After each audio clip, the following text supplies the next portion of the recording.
also have to say many thank yous, especially to the people in the association for persisting and keeping in touch over 2 years. But it's great that we're able to get going now.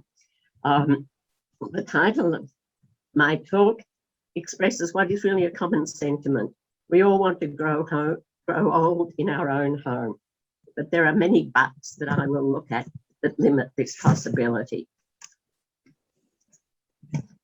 As was mentioned, I've taken the opening lines of Anna Karenina, slightly modified. We all want to grow old in our own home. Each of our homes is different in its own way. I hope, unlike Anna Karenina, they are happy, because they certainly weren't all in that wonderful novel. The 4 buts that I want to look at: we don't all own our own home. It's complicated with so many owns. Some still have a mortgage in late middle age, and that appears to be a growing concern. But I'll counter some of that. In particular, homelessness or risk of homelessness is increasing in late middle age and at older age, and particularly so for women. And last of all, we may not want or be able to stay in our own home forever. I'm not giving you a list of academic references, just some of the people I've been involved with over many, many years in this field. The wonderful Bureau of Statistics. Back in 1992, hard to believe how long ago that was, I was involved in the National Housing Strategy. Pleased to say some of the problems have been remedied and some have changed. I also prepared a report for the Australian Women's Coalition that really brought home to me the transition years, the things that can happen both positively and less positively. The Australian Association of Gerontology has also prepared a paper on risks of homelessness for older women. And if anyone really wants to do extensive reading, go to the website of the Australian Housing, Urban and Research Institute. And I'll be drawing on all of these sources, but particularly Ahuri's work. To start with just a little demographic background. We are a young country. It's amazing how we can get so concerned about aging when 15% of our population were aged over 65 at the 2016 census. I hope everyone filled out their 2020 census, and we'll see what 2021 rather, we'll see what's happening now. But even looking forward, we remain young, due largely to sustained immigration. We're younger than the OECD average now, and always into the future. Italy is probably the oldest country in the OECD, along with Japan. UK, again, has a fairly high immigration and stays reasonably young, but a very good comparator for us is Canada. A little bit older now and considerably older in the future. But looking at the population 65 and over is incredibly annoying, because things are changing over these age groups. We really need to differentiate late middle age, what I've called here the transition years, age 55 to 65. The retirement years, when we start to leave the paid workforce, from 65 to 70, up to about 80, 85, when other changes set in, and what I've called the aged care years start to come to many of us. My first but, the census tells us we don't all own our own home. Looking at how this changes over the age range, we see in the bold figures, I'll get my little arrow here, at age 55 to 64, less than half are outright owners, but the majority are on the way to getting there. They have a mortgage. 17%, however, are renters, and they have been lifelong renters, and the prospect of becoming an owner is very slender. There's a bit of movement of people in and out of renting, but most of them will have been lifetime renters, and one of the reasons the numbers fall by the time we get to 85, it's fewer, is because mortality is higher amongst disadvantaged groups of low income, poorer housing, all of those factors together. We know that mortality is highly related to social class. By age 65 to 74, through those retirement years, nearly all of us, or a very high proportion, I should say, achieve home ownership. That only falls in late old age because other things happen to us. The owners with mortgages fall commensurately. As ownership goes up, people move out but still having a mortgage. Renters stay pretty constant.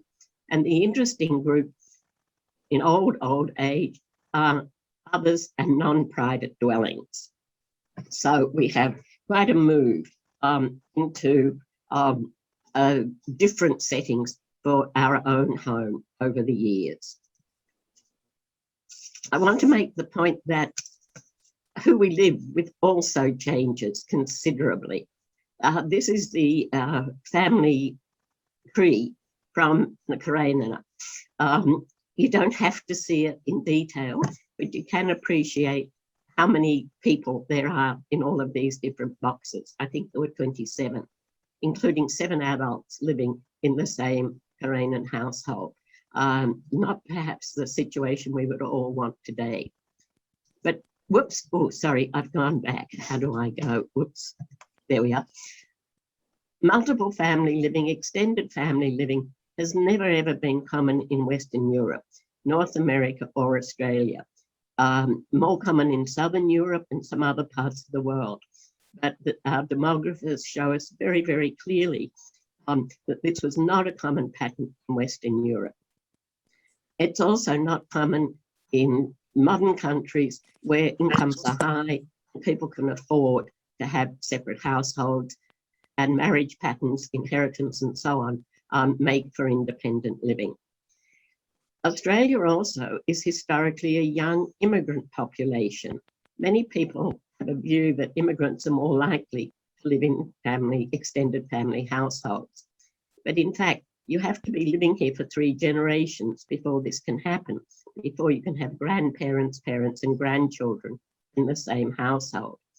And immigrants coming to Australia over the post-war years have very much merged into the Australian community. Rates of intermarriage are high, all kinds of other social conventions apply.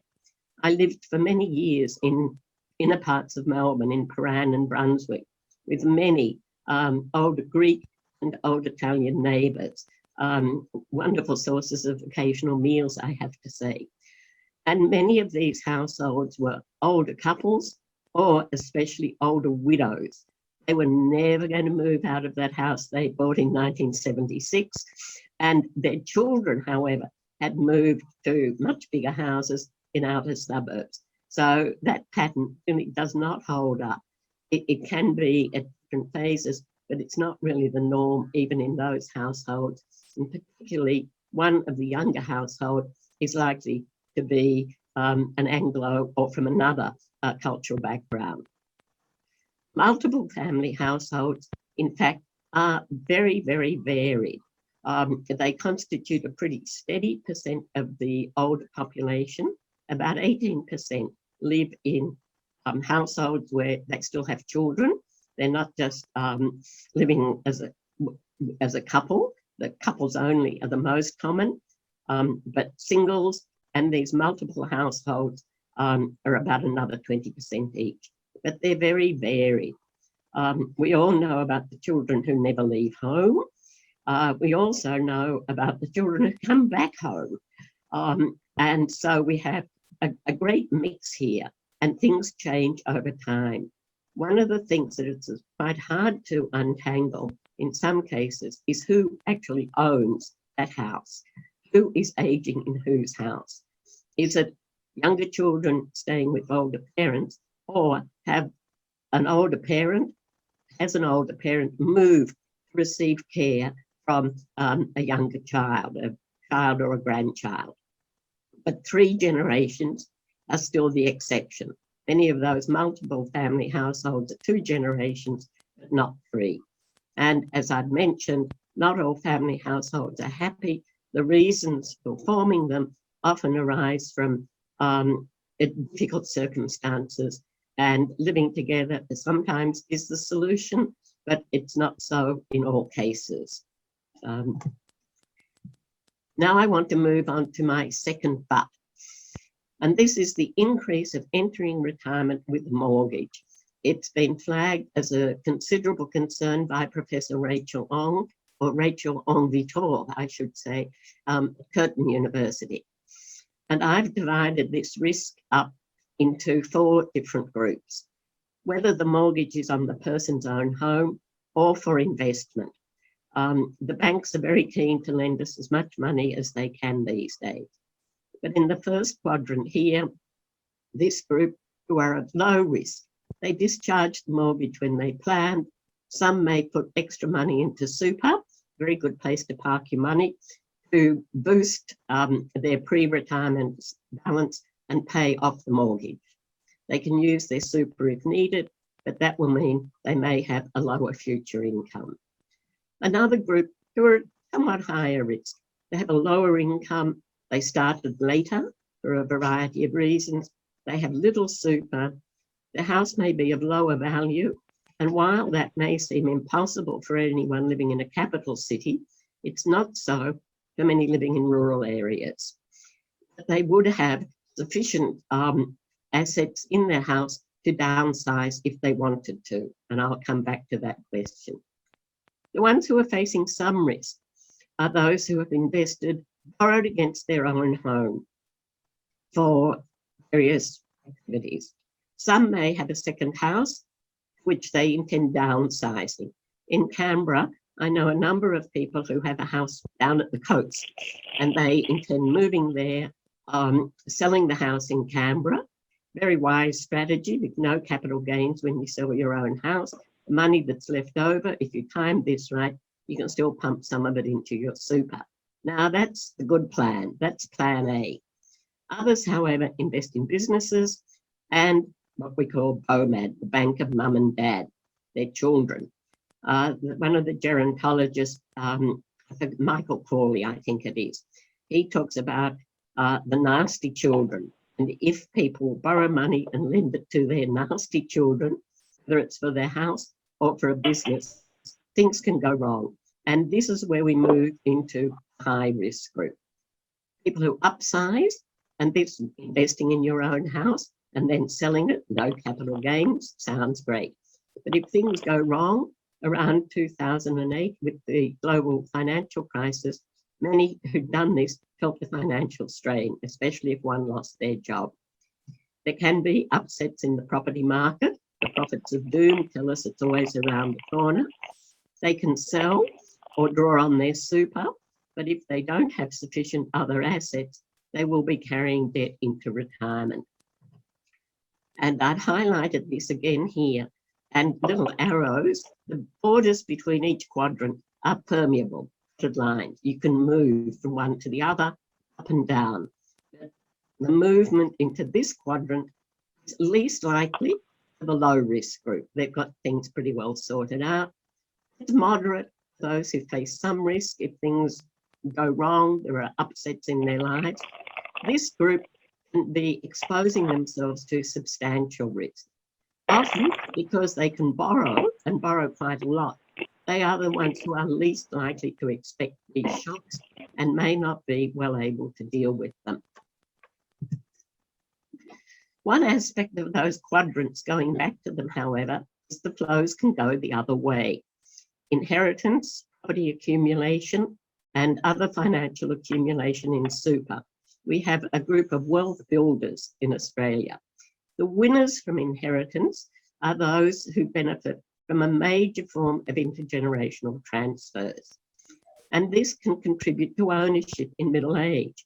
Some people may be sitting on a mortgage in late middle age or not even have bothered to buy at all because they expect to inherit. This can be a risky thing to assume.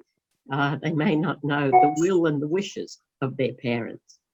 Very interestingly, this factor is not mentioned at all in the intergenerational reports issued every 5 years by the Commonwealth Government.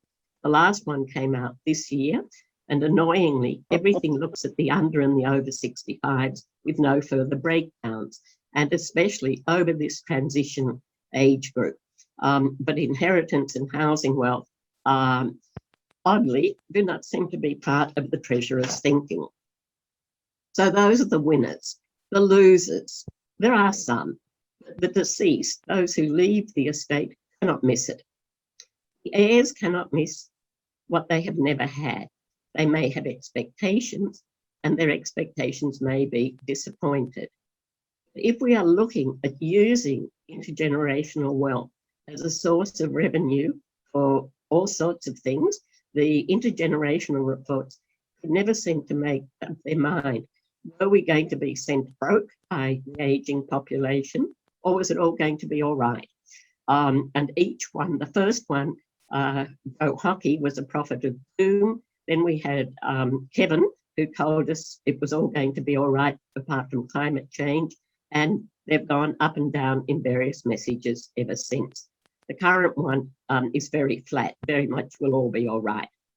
But a modest estate tax, not confiscatory, could go a long way to addressing inequities in Australia. It's something you'd have to be a very brave government to mention, though. Everyone who sees an inheritance tax or a death duty, they seem to see them as confiscatory. They must imagine they're the Marquess of Milford Haven, or one of the British nobility who has a moat around their stately home, and they won't be able to keep up swans sailing on the moat. But I don't know if anyone here knows anyone like that. So there's a great deal of misrepresentation and a lack of understanding of the distribution of wealth in Australia, which is highly concentrated, as in virtually all countries. An estate tax could be imposed on the wealthiest and not really worry the great majority of the population at all. It's also a way of addressing the misuse of super, which was intended to provide income in old age and not a bequest to the next generation. But my third but comes up as to whether the risk of homelessness is increasing for older people. The ABS defines homelessness and risk of homelessness in a very broad way. The person has no suitable accommodation alternatives to where they're living, and their current living arrangement is characterised by these three features. The dwelling is inadequate. That means it does not have proper heating or cooling. It is in a deteriorated condition. It has not been well maintained. The second is tenure. The person has no secure tenure. It may be very short term, and it may not be extendable. And you'd be surprised at how many people live in those uncertain tenures. The third factor is the lack of space, the lack of private space that the person can control and close the door and have some private space of their own, have visitors of their own, pursue their own relationships. I know what you're all thinking there, and that is part of them. But in very crowded housing, and overcrowding is a major cause of risk of homelessness or inadequate housing. These are the ABS definitions, and I know many people think, oh, the ABS is only interested in hard-nosed things that you can measure, score 1, 2, 3. But each of these actually has a subjective dimension. What some people regard as adequate, others may not. And there are some clear guidelines as to what this is defined as.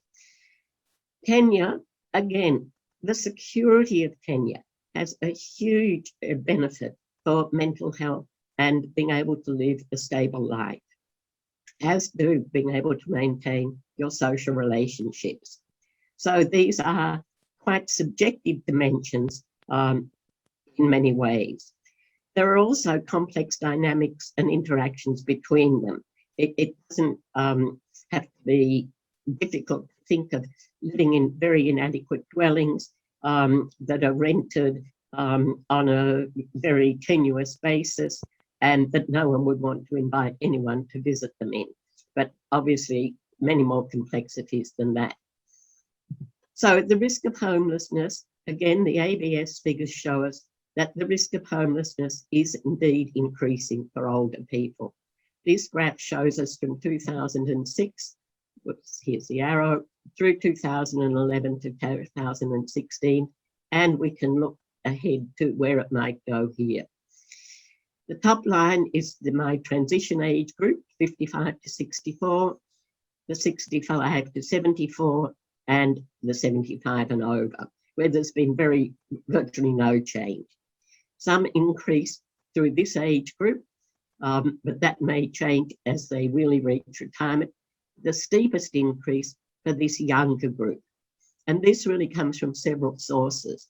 Those who were already homeless before they got to 65, living, say, in very poor, insecure rental accommodation, and they're not moving out of that.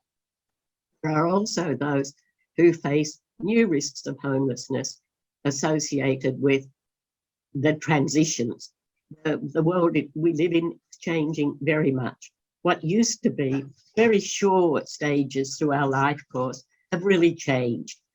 We used to leave school at 16, some went to university, many didn't, and life was very predictable. You got married, you had the kids, the women didn't work, you retired when you could get the pension, which was then 60 for women and 65 for men. One of the factors dragging up this line is the increasing age eligibility of the age pension. The cutoff at 65 would have been steeper in the past, or more clear in the past, but some people are delaying paying off a mortgage, delaying stopping working until they can get the age pension. So there's some policy-driven factors that we see there. Moving on to see, is this worsening for older women? I was especially asked by the committee to look at this. And indeed, the recent trends show that this is the fastest increasing group with facing homelessness. It's fascinating, in fact, how many of my friends and colleagues have heard about this. It's been really well publicised that women aged 55 and over are the fastest increasing group. As I mentioned, some are already homeless, growing older, others newly facing homelessness. 7,000 out of the 50,000 women at risk of experiencing homelessness are in this older age group. Half of them are between 55 and 65, which is a disproportionate number. But when we look at the wider picture, we do have to recognise that women are at much lower risk of homelessness than men at all ages. And that, I think, is, and I'll come back to this, is a really important consideration. That older women account for only 6% of all those facing homelessness in Australia. So this, in one hand, means it's not a big problem numerically, but it also means we should be able to do something about it. It's not to diminish the scale of the problem, but to call to arms to act and address this manageable problem before it gets worse. The reasons for homelessness amongst older women are fairly different to those for younger women, and the measures that are required to address them are really changed. Older women in this situation, they're more likely to be sharing households with other family members, those multiple families that I mentioned, whereas older men are much more likely to be living in boarding houses. The ABS has a category called non-private dwellings. The non-private doesn't refer to ownership of public versus private housing, but it refers to the lack of private facilities such as a bathroom, a toilet, and especially cooking facilities. Other housing environments such as retirement villages, where the units are self-contained with their own cooking facilities and so on, they are part of the ABS private dwellings. You can all go to the ABS website for further clarification on that. But these are different situations for different groups, and so they need to be taken into account in looking at the ways out of homelessness. In the work that I did with the the Australian Women's Alliance, it really did show, we conducted a survey and it really brought home the unexpected changes in individual circumstances for older women. Housing crisis, people could be evicted because the landlord was going to sell the property. And there is very little way of hanging on in that situation. Financially, older women have lower incomes, and that can disappear with the job loss. And one of the outcomes of COVID is going to show us how that works through. They have limited capital, including super, and if they're under the age pension age, they really have a very difficult time falling back on one of the many job seekers, keepers, hopers, whatever, that we have now. These factors also interact with relationship changes. Some would have to leave the workforce because of caring responsibilities for aged parents, and this is having to care for aged parents. It's not young women in their 30s and 40s, there may be some, but mostly it's women in their 50s and 60s whose parents are a good 30 years older. There are also instances of early widowhood. Widowhood at older ages is quite normative. It's expected, it's sad.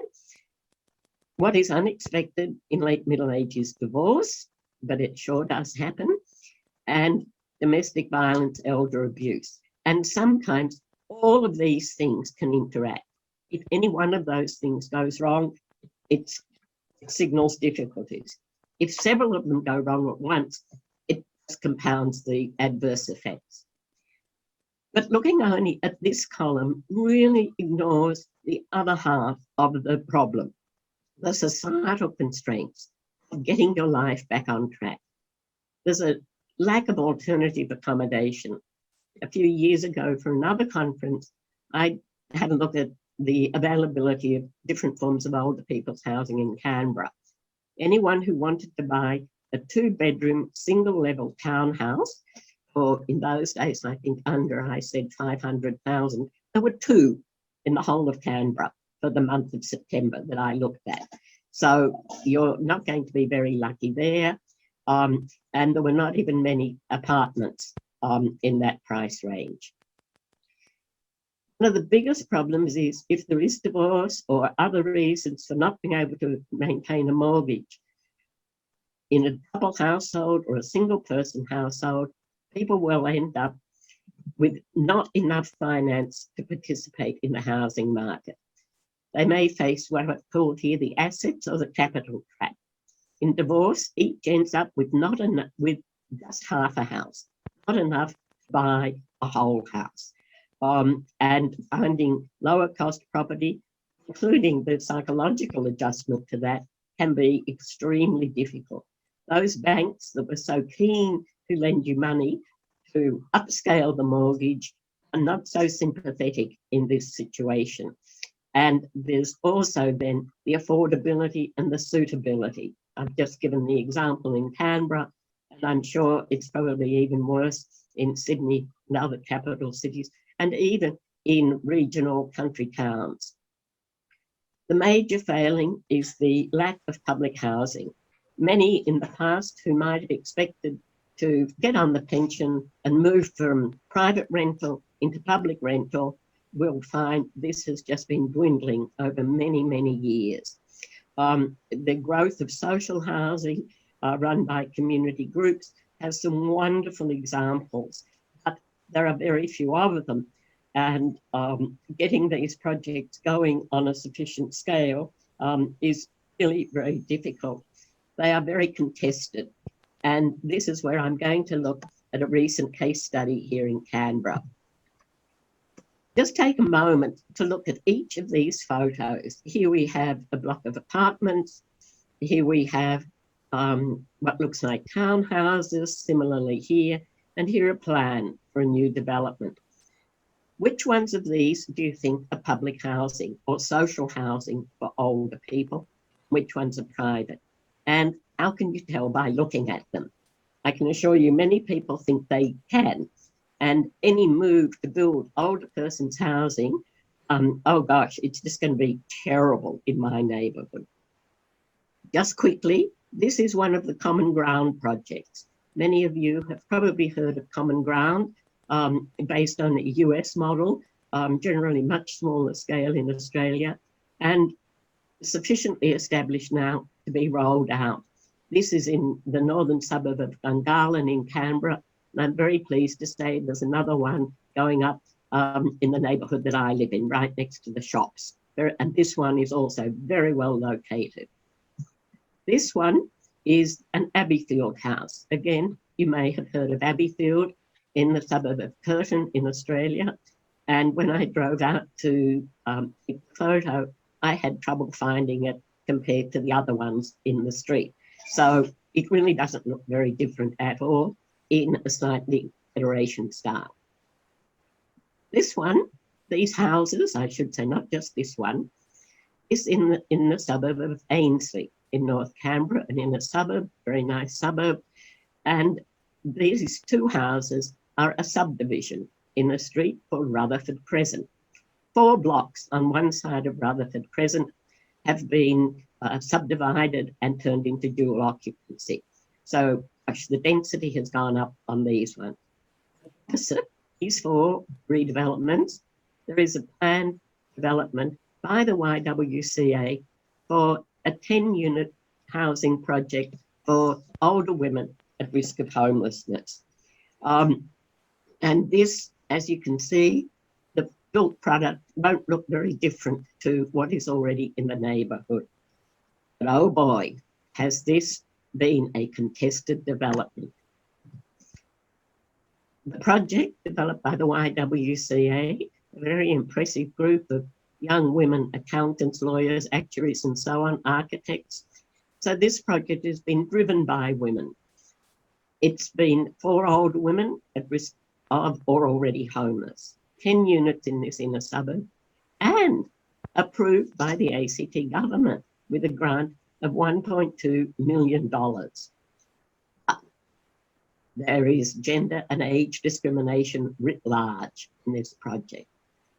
But challenges, objections, I won't go into the nature of those objections. They were not all just on architectural grounds, is all that I will say. It went to the ACT Civil and Administrative Tribunal. There was a 5-day hearing. There was an account of this in the Canberra Times, so this is all in the open. The person who wrote that account, one of the chair, I think, or the CEO of the YWCA, pointed out that the hearing was held before older white men, senior members of the tribunal, the opponents of the project, who must have spent an awful lot of time preparing their submissions and so on and so forth, and getting all their friends on board, setting up their website and so on. The ACT Council were also men, and the YWCA expert team. The architect for the project, Alistair McCallum, is one of the leading architects of older persons housing in Canberra, and has done projects for not-for-profit groups, for public housing. Having visited some of these, the only difference I could detect, the tiles were the same, the carpets were the same, they were just slightly smaller, and they tended to be 1 or 2 bedroom rather than larger units, but otherwise no difference. At this 5-day hearing, the YWCA CEO was given 45 minutes and was not permitted to read a letter from a recently housed woman. The YWCA, I should point out, runs several housing services in Canberra, mainly services rather than the actual housing, of assisting people get into and stay in housing. The outcome, after all of this, unbelievably, the objections were upheld, mainly on relatively minor architectural grounds. You know, it didn't like the pitch of the roof or the colour of the guttering. We don't know the final outcome yet, and I understand that further action is being considered. A suggestion from a neighbour of mine who I was talking to about this, she suggested that a tent city be set up in the park next to this site to show people what could happen otherwise. Hardly a good solution, though, for people looking for stable housing.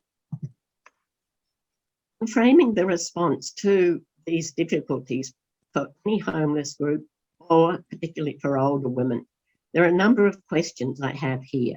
Whether we want to focus on commonalities or differences. We all need housing all of the time, and there are many models and modifications. In the new housing, we should aim to increase basic universal design. So these are commonalities. Different groups do have different needs, but I think sometimes we need to look more off the shelf other than the boutique designs, which can really go down rabbit holes of looking for very, very detailed features that are not going to make a big difference in the end.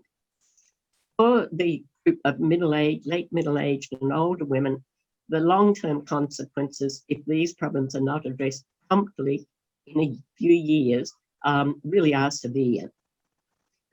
We do have some hope that this might be addressed. The House of Representatives conducted an inquiry, the Social Affairs Committee, I think it was, the House of Reps Committee, into homelessness. It reported just last month. It made 35 recommendations, an awful lot on how the problem should be defined. And I wasn't quite sure whether they were trying to define it away or whether they were saying, is this multidimensional problem? Only 4 were on funding for an increased supply of public housing.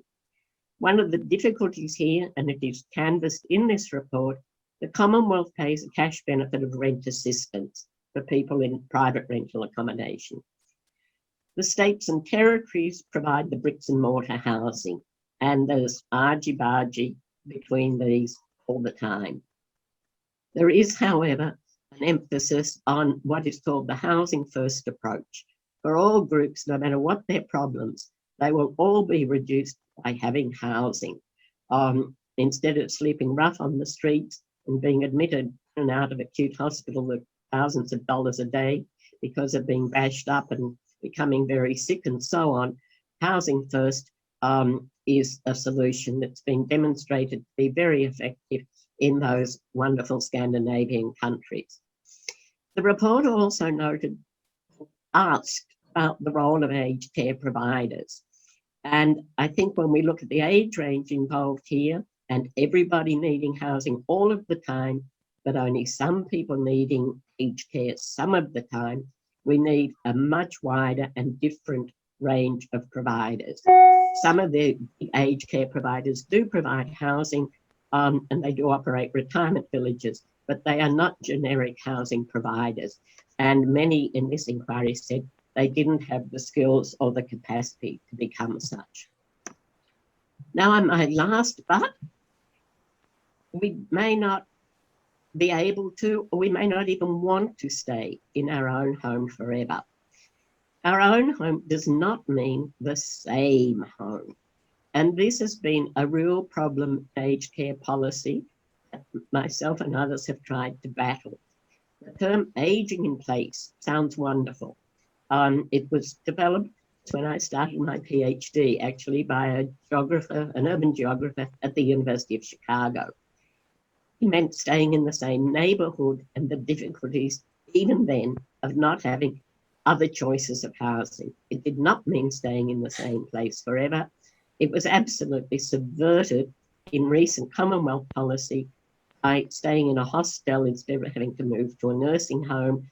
And we went along a very slippery slope there. That's another topic. Moving, choice by choice, is more common than is often thought. Again, extensive research by Ahuri shows us just how common this is. A survey of those over 55, a large-scale survey, found that a quarter of the population had already made an adjustment contemplating changes in retirement, and another quarter had considered it and were interested, but could not find what they wanted. The main reasons were what were called lifestyle changes. The existing housing was no longer suitable, often too big, and financial. financial were mentioned nearly as often as the lifestyle changes, because maintaining a large house bigger than you need is expensive. Rates are high, all kinds of other maintenance, heating, and so on. So not just releasing capital from selling the house, but reducing ongoing housing costs. The options and barriers for what is called downsizing are considerable.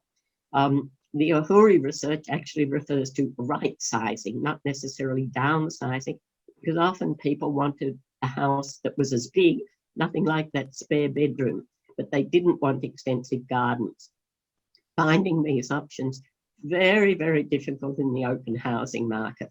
You're very lucky if you can find these in most suburbs. They come up very, very frequently. The other option are retirement villages.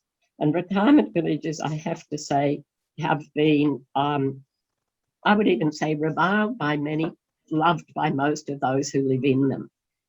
They fly under the radar. We don't have major scandals as those which prompted the Aged Care Royal Commission, which interestingly did not look at housing, largely because it's not the Commonwealth responsibility.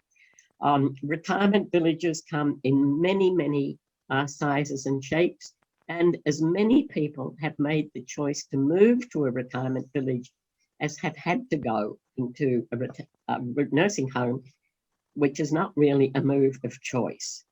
The provision's very diverse, from luxury to basic. They're all across the country, if a bit unevenly. Main caveat, I would say, lies in the contract that offer many different and permutations of upfront and ongoing charges. The School of Actuaries at Macquarie University, some academics there are looking at these contracts, but I hope you won't have to be an actuary to understand them. The Productivity Commission some years ago called for a harmonisation of the rules on retirement villages, but this has not happened in 10 years. So those are the ones who want to move, but what about the ones who can't stay in our own home? This is a much greater probability than we expect. At any one time, only about 8% of those over the age of 70, not 65, over the age of 70, live in a nursing home at any one time. But over the rest of our life, from age 65, even though we're all living longer, very good life expectancy, our chances of experiencing a move to a nursing home before we die are about 50-50. Half of us will, half of us won't. Much more likely for women, who are in the dark blue column here, and the older we live, the more likely the probability gets.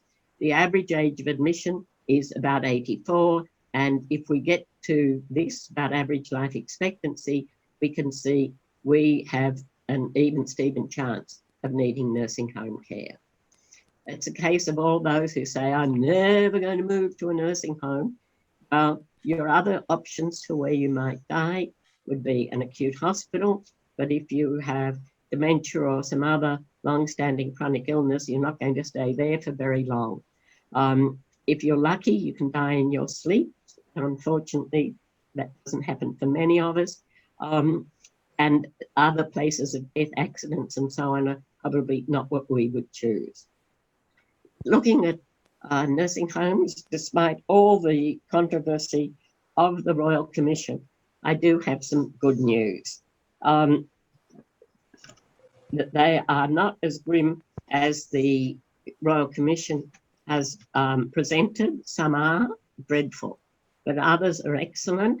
The encouraging news, one example, 98% of the staff in nursing homes have had their COVID shots.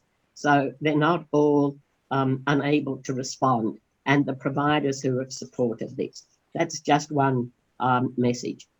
Not only are nursing homes available all around Australia, fairly well distributed in relation to the older population, but they are actually affordable. And you probably all remember the bonds. These are now called refundable accommodation deposits. You don't even, though, have to sell your house to get into a nursing home.